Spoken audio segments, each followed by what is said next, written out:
1944 সন Adom প্রথম programme নিয়ন্ত্রিত calculator উৎসর্গ করে, স্বয়ংক্রিয় ক্রম নিয়ন্ত্রিত calculator mark one Howard icon এবং গ্রেস হপার তৈরি করেন।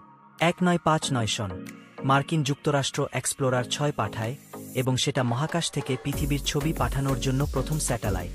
1876 সন মাতাহরি, একজন ডাচ বহিরাগত নৃত্যশিল্পী যিনি প্রথম বিশ্বযুদ্ধের সময় একজন বিখ্যাত গুপ্তচর হয়েছিলেন।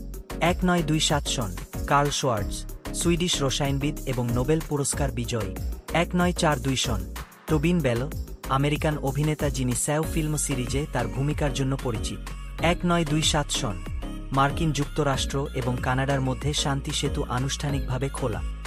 1960 সন আইভরি কোস্ট, পশ্চিম আফ্রিকার একটি দেশ, ফ্রান্স থেকে স্বাধীনতা লাভ করে।